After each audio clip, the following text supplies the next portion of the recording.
La traçabilité pour le donneur d'ordre, la dernière chose, c'est à l'issue des travaux, le donneur d'ordre il doit s'enquérir de certains documents. Alors, le premier, c'est le bordereau de suivi de déchets amiantes. Ça va démontrer que ces déchets issus de ces matériaux amiantés à l'intérieur de son bâtiment ont bien été envoyés dans la bonne filière d'élimination. Ça paraît anecdotique, mais à une certaine époque, il y a eu des scandales par rapport à des déchets amiantes, on va dire, de filières d'entreprises et de secteurs, on va dire, officiels, qui finissaient pas forcément dans les installations officielles. Autrement dit, un trou au fond d'un jardin, pas loin, c'était ça. Donc, un maître d'ouvrage, il a intérêt d'avoir son document. Ce document-là, il est transmis par l'installation de stockage directement. Alors, nous, on en a une copie.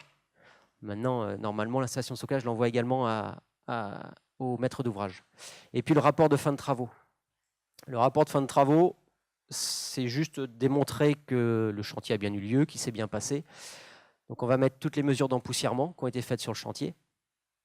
Parce qu'on se doute bien qu'un donneur d'ordre, il n'est pas tous les jours sur le chantier, il n'est pas en train de vérifier les papiers de l'entreprise, et puis que ce qui peut se comprendre, c'est qu'il ne comprend pas forcément tout les tenants et les aboutissants. Donc au moins, là, il a les documents, il les reçoit, et il sait que ce sont les mesures avec les valeurs.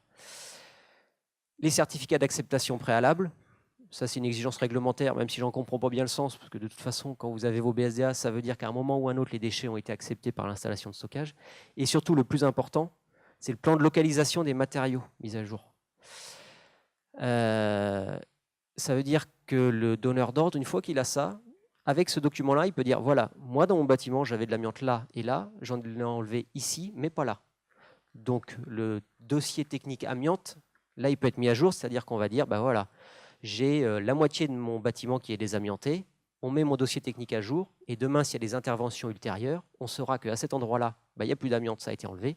Par contre, à côté, il y a toujours l'amiante, puisque ça ne faisait pas partie de l'opération. L'objectif de ce plan de localisation mis à jour, c'est de tracer la vie d'un bâtiment. Et autant vous dire que c'est compliqué. Il existe tout un tas de documents de traçabilité dans la vie des bâtiments, de leur construction normalement jusqu'à la démolition. Alors il y a 100 ans, il y a même 50 ans, nous on a encore des plans parfois faits au rotring, enfin à l'encre de Chine. Donc c'est du plan précis. Maintenant autant vous dire que la vie du bâtiment, quand ils ont rajouté une prise électrique, si je caricature, il n'y a jamais eu de plan. Donc aujourd'hui, c'est de dire pour le législateur que on va assurer une certaine forme de traçabilité, même si c'est compliqué. Et c'est vrai, je parle pour le désamiantage, mais normalement, un électricien qui rajoute ou qui modifie des installations électriques, ça devrait être systématiquement mis à jour sur des plans.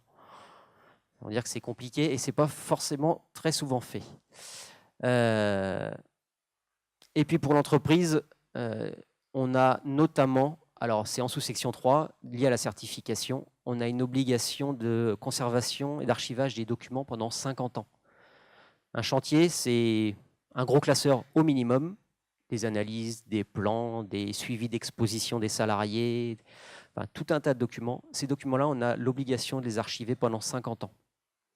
Et quand je vous parle de la suivi d'exposition des salariés, on devra même en fournir une copie à la médecine du travail, pour qu'un salarié, dans le cadre de sa carrière, qu'elle soit en tant que désamianteur ou autre à venir, il puisse toujours avoir accès à son dossier médical lié à son activité.